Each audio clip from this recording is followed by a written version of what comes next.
Eric, thank you. In focus now, Republican Senator Josh Hawley of the great state of Missouri, member of the Senate Judiciary and Homeland Security Committees. Great to see you, Senator. First of all, thank you. Who has the law on their side in terms of this judge who's stepping between ICE taking a man who's in court on charges and that illegal immigrant, we know he's here illegally, being held by ICE? Is it the judge who's right or Homeland Security?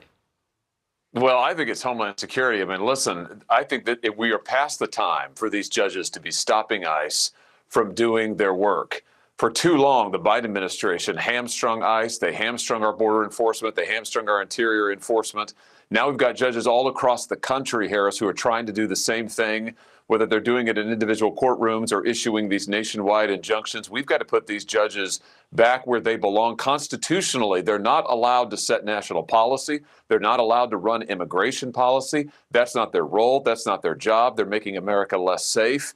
And it's important ultimately that Congress take action here, at least when it comes to federal district judges. Well, look, there's that hearing that's going on right now. You'll hold one in the Senate tomorrow about those activist judges. But if they know they're not supposed to be in the lanes of immigration and the such that you just outlined, how are they doing it? Well, they're doing it by abusing their Article 3 authority. What they're doing is they're using their power to issue injunctions, and every judge does have the power, Article 3 judge, federal judge, does have the power to issue an injunction to say you must do this or that. But here's the catch, Harris. Here's the important thing. They can only issue injunctions to the parties that are in front of them. They cannot go out and say, you know what, I think I'm just going to issue an injunction that holds the entire country hostage to my will. They can't do that. The Constitution doesn't allow them to do that, but they're doing it anyway. Harris, they've done it 15 times against Trump in the month of February alone. Congress needs to fix this. It's unbelievable. All right, I want to go to this. White House Press Secretary Caroline Leavitt sparred with a reporter over the deportations of illegal immigrants. Let's watch together.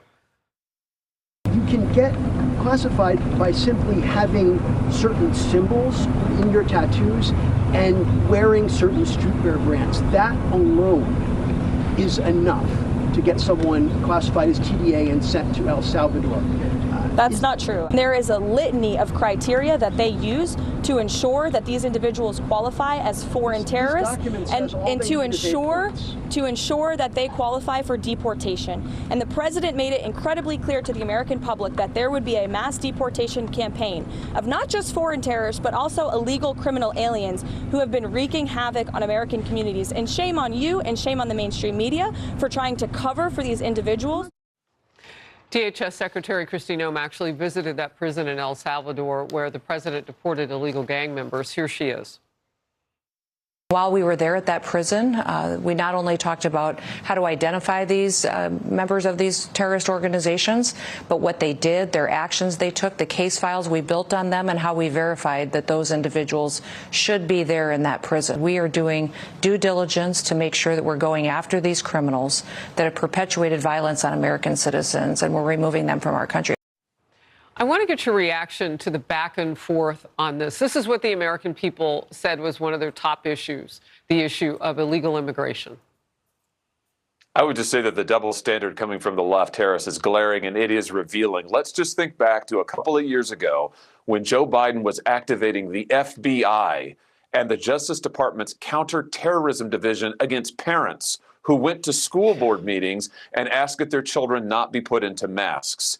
So that was enough to get a knock on the door from the FBI. But now these folks who are not citizens, they are here illegally. They are gang members. And now the left is whining and fussing and complaining that they are not getting full dress trials. They're not being treated as citizens. Of course, they're not being treated as citizens. They aren't citizens. Right. They are not entitled to the protections of citizenship, and terrorists should be removed. You know, it's interesting because that very issue of they're not citizens, how are they gaining such access and protection through our justice system? And you know, protests now going to violence and all of that. I mean, we've ceded ground to a lot of people. And I'm not conflating the illegals to those who are, you know, blowing up dealerships of Teslas. But right now, it just seems like the regular Americans are stepping back because there's no place for us to stand anymore. Well, absolutely. And get this, the Democrats, let's not forget, the Democrats wanted to face every American taxpayer to pay for lawyers for all the illegals. This was in their so-called border bills that they kept introducing last year. I mean, seriously, we would be paying for lawyers for every single illegal. So not only could we not kick them out of the country, now we got to pay for their lawyers as well. This is crazy. Let's be clear.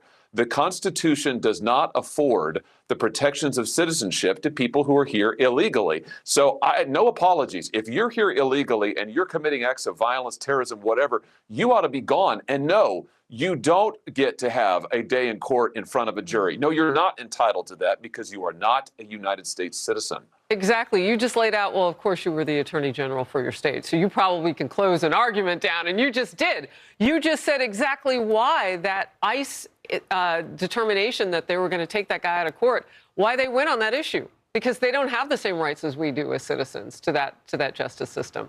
Well, the Trump administration's anti-Semitism task force will now review $8.7 billion in grants.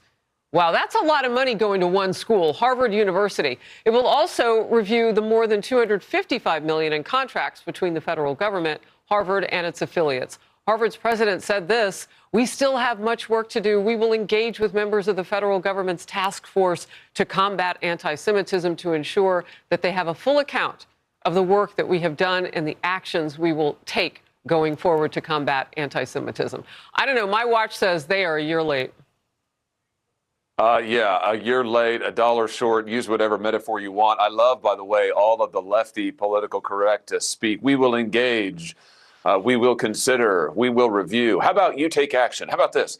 You stop kids on your campus from being terrorized by anti-American protesters. How about you protect Jewish Americans on your campus? How about you kick off of your campus the people who are there who are trying to burn down buildings, occupy buildings, assault students? This isn't hard. Harvard has coddled these people, and now they have their hand out. Now they come to the federal government and they say, oh, but we want more money. How about this? How about you tap your endowment? Harvard has the endowment of a hedge fund, and yet they want more taxpayer money. It's ridiculous. It's ridiculous. Wow, an endowment of a hedge fund. So true. Senator, great to have you. Thank you so much. Thank you.